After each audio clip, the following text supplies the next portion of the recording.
What's up, guys? Justin Morgan here, Carved Up Vegan Muscle, and I am coming at you today with a rather sad video, I guess. One of my favorite weightlifters, Pat Mendes, Olympic weightlifter, and was likely going to the Olympics for the 2016 Olympics in Rio, tested positive for a testosterone derivative at the Pan American Games this past weekend, and as a result will have either at least a 2-year ban, and because this is his second time failing a drug test, I think he failed once in 2012 as well, he likely may actually have an 8-year ban where he is not able to compete, which will in all likelihood completely end his career, since he's already I think he's in his mid to late 20s.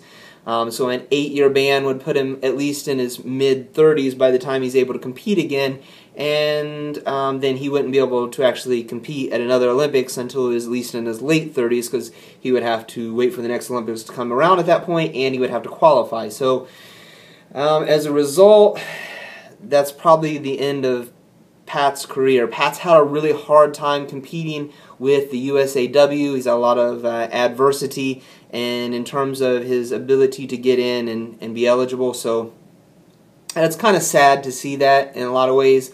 I have mixed feelings about it personally, because one, I am a 100% drug-free lifter, and a lot of the American weightlifters that compete in the USAW are legitimately 100% drug-free lifters. I'm not sure that that's universally the case, but they have very stringent tests that they have to go through. So when you see guys like Kendrick Ferris and his buddy, I think it's Dwayne Johnson.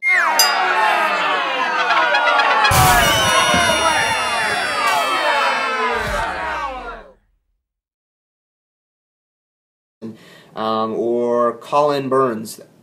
I legitimately think a lot of those guys are drug-free, but unfortunately, you know, it's really difficult for them to compete against a lot of other countries where drug testing is less stringent. So a lot of the other countries, like Bulgarians, get popped all the time for drug use. It's really kind of crazy, but so, you know, as a competitor, I look at some of the other people competing in both powerlifting and strongman, the sports that I compete in, and drug testing is not very stringent in those sports. Even in probably the most strictest would be like the IPF, International Powerlifting Federation, and its U.S. affiliate, the USAP, on United States of America Powerlifting, and I don't think either one of those are nearly as strict as the USAW. So maybe that just gives you a little bit of perspective on how that all rolls out. But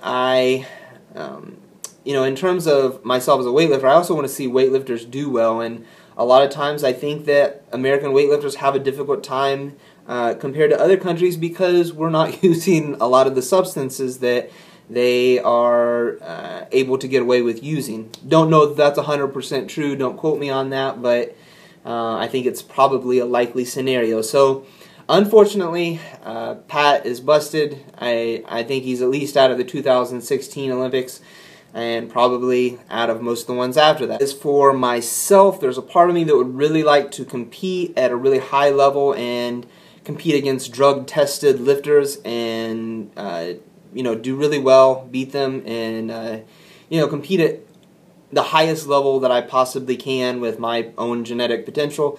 But we'll see. I'm kind of following a lot of these guys, and you know, just following what happens. You guys take it easy, and I'll talk to you in that next video.